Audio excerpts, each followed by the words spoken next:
একজন মুসলমানের 8 প্রকার বাপ আছে। একজন মুসলমানের 8 প্রকার বাপ আছে। এর মধ্যে 4 প্রকার বাবা যদি আপনি অস্বীকার করেন জান্নাতেই যেতে পারবেন না। আর বাকি 4 প্রকার অপশনাল, মানতেও পারেন নাও মানতে পারেন, এখতিয়ার আছে। 4 প্রকার বাবা আপনাকে মানতেই হবে, না মানলে জান্নাতে যেতে পারবেন না। 1 নম্বরে জন্মদাতা পিতা। সহিহ মুসলিম এবং সুনান ইবনে মাজার মধ্যে উল্লেখ, কোন সন্তান যদি তার বাবাকে বাবা বলে স্বীকার না করে তাহলে এই সন্তান নির্দ্বিধায় জাহান্নামে যাবে। বাবাকে, জন্মদাতা পিতাকে সম্মান করতে হবে, মানতে হবে। এটা হলো প্রথম। দ্বিতীয়টা হলো মিল্লাতা আবিকুম ইব্রাহিম হুয়া সাম্মাকুমুল মুসলিমিন।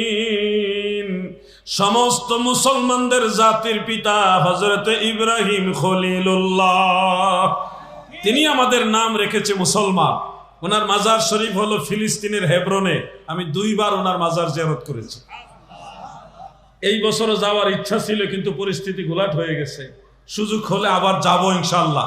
আপনারাও চাইলে যাইতে পারবেন। জাতির পিতা ইব্রাহিম আলাইহিস সালামের জিয়ারত করার ইচ্ছা আছে না? এটা ফিলিস্তিনে পড়েছে, কেনান শহরে। কোন শহরে? আগের নাম হলো কেনান, বর্তমান নাম হলো হেব্রন। আগের নাম হলো কেনান, বর্তমান নাম কি? হেব্রন। হেব্রন ওই যে ইয়াকুব নবী বাস করিতেন কেনানে। গজল শোনেন নাই? সবার চেয়ে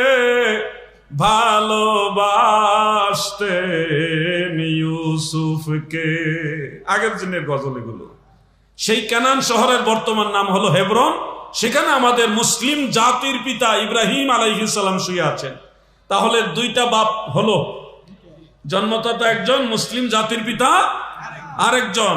সাইয়্যিদুনা আবুল বাশার হযরতে আদম সাফিউল্লাহ আলাইহিস সালাম, তিনি আমাদের সৃষ্টিগত মানব, যত মানুষ আছে সব মানুষের পিতা, আদি পিতা। বলেন মারহাবা।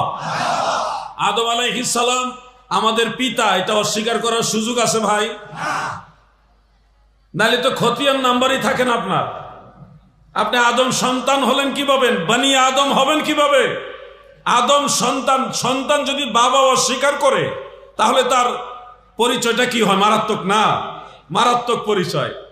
এজন্য আদম আলাইহিস সালাম আমাদের মানব জাতির পিতা, আবুল বাশার। আবুল বাশার মানব জাতির পিতা, সব মানুষের পিতা, যাকে আমরা বলি আদি পিতা। 3টা পিতা হলো। 4 নম্বর পিতা শুনতে ইচ্ছা আছে? ইব্রাহিম আলাইহিস সালাম। জি না, শ্বশুর, এটা অপশনাল। ইব্রাহিম আলাইহিস সালাম তিনি আমাদের মুসলিম জাতির পিতা, জন্মদাতা পিতা। তিনি আমাদের জন্মদাতা পিতা।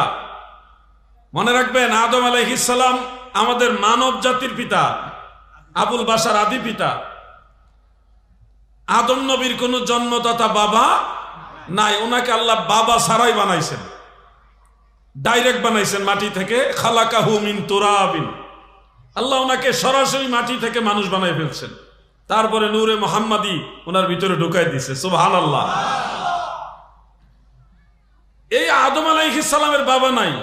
অনুরূপ হযরত ঈসা আলাইহিস সালামেরও বাবা নাই। ওনাকে আল্লাহ বাবা ছাড়া বানাইছেন। তো এই যে ইব্রাহিম নবীর বাবা আছে, কিন্তু আদম নবীর বাবা নাই, ঈসা নবীরও বাবা নাই। গাজীপুরের নবীর প্রেমিকারা গো, জানেননি ইব্রাহিম নবীরও বাবা, আদম নবীরও বাবা, ঈসা নবীরও বাবা, আমারও বাবা, আমার বাবারও বাবা। সমগ্র সৃষ্টি জগতে যত রুহু আছে সমস্ত রুহের বাবা আবুল আরওয়াহ। তিনি হলেন সাইয়্যিদুল মুরসালিন রাহমাতুল লিল আলামিন। আমাদের নবী ইয়া রাসূলুল্লাহ জিন্দাবাদ।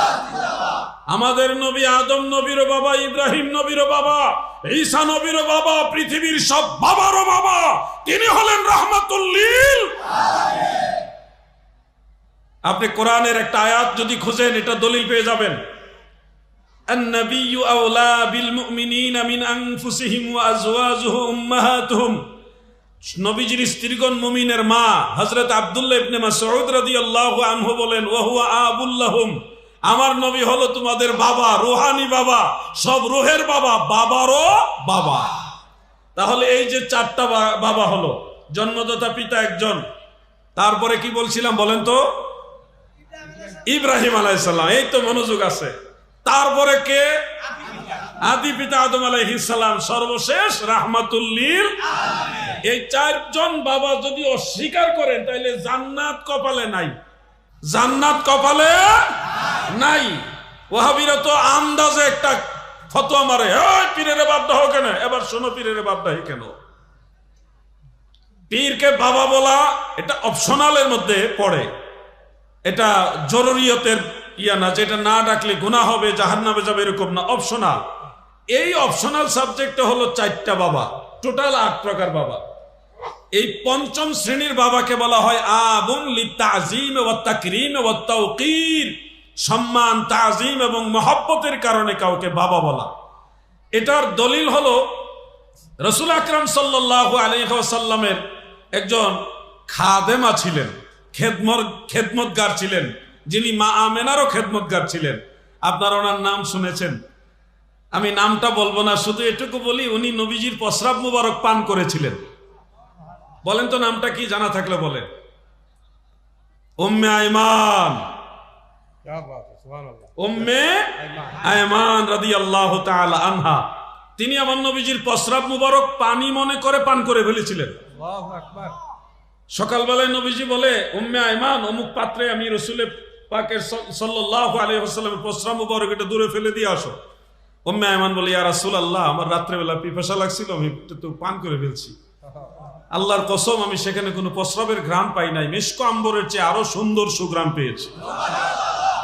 নূরে মুজাসসাম, নাও লাখো সালাম, তোমার প্রেমে পড়ি মোরা মিলাদে কিয়াম। তোমার নূরে সৃজন হলো দুনিয়া তামাম। আল্লাহর হাবিবের সেই প্রস্রাব মুবারক, সেটাও ছিল নূর। পৃথিবীর মানুষের প্রস্রাব থেকে দুর্গন্ধ আসে, জীবাণু ছড়ায়, কিন্তু রহমতের নবীর প্রস্রাব মুবারক নূর। এখানে আল্লাহর নূর বিরাজ করে, মিশক আম্বরের ঘ্রাণ বিরাজ করে। এমনকি আমার নবীজির ফসিনা মুবারক, যেটা ঘাম মুবারক, এটাও ছিল মিশক আম্বরের চাইতে আরো বেশি সুঘ্রাণ। ও ভাই আমার, তুমি আমাদের প্রশ্ন করো, ও জিহাদি হুজুর, আপনারা কেন দাঁড়ায়া নবীকে সালাম দেন? বৈশাও তো দেওয়া যায়। শোনো, তোমার ভিতরে প্রশ্ন যাচ্ছে কেন দাঁড়ায়, তুমি বুঝবা না, তুমি বুঝবা না। এটা একটা মহব্বতের বিষয়, আমার নবীর তাজিমের বিষয়। কারণ হলো এমন বিষয় আছে সাহাবায়ে কেরাম দলিল খুঁজে করতেন না, নবীর মহব্বতে করতেন। যেমন সহিহ মুসলিমের মধ্যে উল্লেখ, দয়াল নবীজি হজ মুবারক শেষ করে মাথা মুবারকের চুল মুবারক খলক করলেন, চুল কামাইলেন। সাহাবারা একে অপরের বাহুর সাথে এইভাবে ধাক্কা দিয়ে বলে, ভাই আমাকে সুযোগ দাও।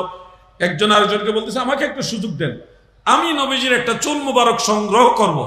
আল্লাহর হাবিবের একটা চুল মুবারক সংগ্রহ করার জন্য মক্কা মুকাররমায় হাজার হাজার নয়, লক্ষ লক্ষ সাহাবী একে অপরের সাথে প্রতিযোগিতা করতেছে। তোমাকে যদি প্রশ্ন করি, নবীজির চুল মুবারক সংগ্রহ করলে কি ফজিলত, দলিল দাও, দলিল দেখাতে পারবে না। আর এখানে দলিল লাগে না, এটা মহব্বতের বিষয়। আমার নবীর চুল মুবারক গোটা দুনিয়ার সব কিছুর চাইতে আমাদের কাছে দামি, ঠিক কিনা বলে?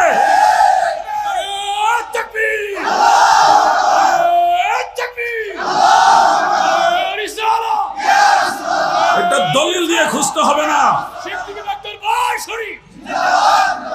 দলিল দিয়ে এটা খোঁজা লাগবে না, এটা মহব্বত দিয়ে খুঁজতে হবে। কোন দলিলে সাহাবায়ে কেরাম নবীজির প্রস্রাব মুবারক পান করেছেন? কোন দলিল দেখাইতে পারবো না। এখানে কেস করেছে হলো মদিনাওয়ালার মহব্বত।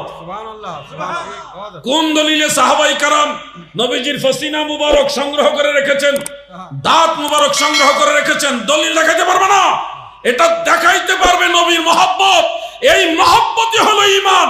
যার ভিতরে নবীর মহব্বত নাই সে সরাসর বেঈমান। ঠিক কিনা বলে? ঈমানই তো বুঝলাম না। নামাজ পড়তে পড়তে কপালে করা লাগাই দিলাম, ঈমান বুঝলাম না। ঈমান বুঝতে হবে, নামাজও পড়তে হবে। ঈমান মোহাব্বত আমার নবী মুস্তাফার গো, খাকে গলি মদিনার শতত বিছানা মোর, বালাখানা হইল মোর গলি মদিনার গো। ইমাম মালিক ইবনে আনাস রাহমাতুল্লাহ আলাইহি মদিনা শরীফের বাসিন্দা, জীবনে কোনোদিন মদিনা শরীফে কোনো বাহনের উপরে ওঠেন নাই। ফাতহুল কাদিরের মধ্যে ইমাম কামালউদ্দিন ইবনুল হুমাম রাহমাতুল্লাহ আলাইহি এটা উল্লেখ করেছেন। জিজ্ঞাসা করলো, হে ইমাম মালিক, আপনি এত বড় আলেম, মদিনা শহরে কোনোদিন কোনো উটের উপরে, ঘোড়ার উপরে, কোনো বাহনের উপরে ওঠেন না, কারণ কি? তিনি বললেন, এটা আমার নবীর প্রতি শ্রদ্ধা, নবীর প্রতি তাজিম। কোন দলিল না, এটা দলিল খুঁজতে হবে না, এটা মহব্বতের ব্যাপার, এটা দিলের ব্যাপার। তোমার ভিতরে সেই তাজিম পয়দা হয়নি, তুমি বুঝবা না এটা। অন্য কিতাবে দেখেছি ইমাম মালিক রাহমাতুল্লাহ আলাইহি মদিনা শরীফে কোনোদিন প্রস্রাব পায়খানাও করে নাই। হারাম শরীফের এরিয়ার বাইরে গিয়ে তিনি হাজত শেষ করে তারপর আসতেন।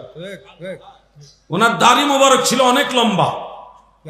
ইমাম মালিক রাহমাতুল্লাহ আলাইহির দাড়ি মোবারক ছিল অনেক লম্বা, অনেক লম্বা। তিনি কাটতেন না দাড়ি, যদিও ছোট করার বিধান আছে, কিন্তু ইমাম মালিক রাহমাতুল্লাহ আলাইহি দাড়ি ছোট করতেন না, লম্বা করতেন। মদিনার অন্যান্য আলেমরা বললেন, হে ইমাম মালিক, আপনি এত লম্বা দাড়ি কেন রেখেছেন? কিসের জন্য রেখেছেন? ইমাম মালিক বলে, তোমরা কি জানো না, আমার দয়াল নবীর দরবারের আমি গোলাম। দরবারে নববীতে কোথাও যদি ধুলাবালি জমে, দয়াল নবীর দরবারে সেই ধুলাবালিগুলি আমি ইমাম মালিক এই দাড়ি দিয়া, ঝাড়ু দিয়া পরিষ্কার করি। সুবহানাল্লাহ। তুমি দলিল খুঁজো, দলিল পাইবে না।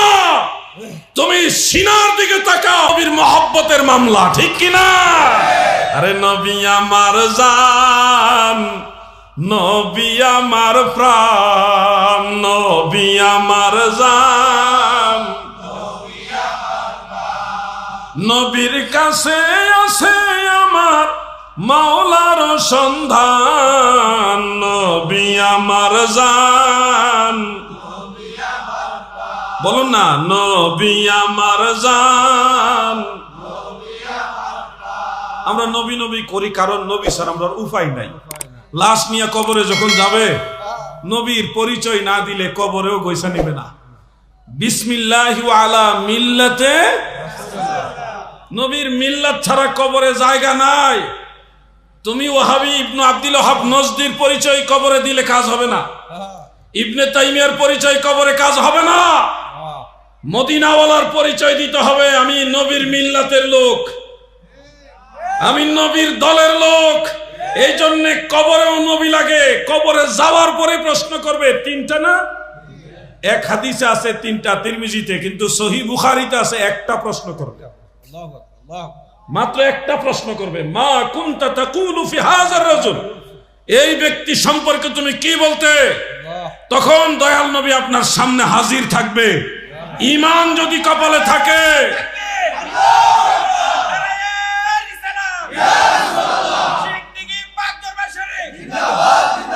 আমার নবীজিকে দেখে ইমানদাররা চিনবে গো। মুমিন বান্দারা নবী দেখে চিনে ফেলবে। বলেন তো, নবী দেখার পাগল কারা? ওয়াহাবিরা না নবীর প্রেমিকরা? এই সুন্নি মুসলমানেরা নবী দেখতে চায়, নবীর আলোচনা শুনলে খুশি হয়, নবীর দুরুদ পড়ে, দুরুদের আওয়াজ পাইলে আরাম পায়, শান্তি পায়, নবীর কথা শুনলে তারা আনন্দিত হয়। কবরে যখন নূর নবী রাহমাতুল লিল আলামিন হাজির হয়ে যাবে, ঈমানের নূর দিয়ে তারা নূরের নবীকে দেখে চিনে ফেলবে, বলবে হাজা নবিয়ুনা মুহাম্মাদুর রাসূলুল্লাহ সাল্লাল্লাহু আলাইহি ওয়াসাল্লাম। ওরে মুনকার নকির, আমাকে আর জিজ্ঞাসা করতে হবে না, আমি চিনেছি তিনি আমার দয়াল বান্ধব নবী রাহমাতুল লিল আলামিন। সেই নবী আমরা চিনতে চাই কিনা?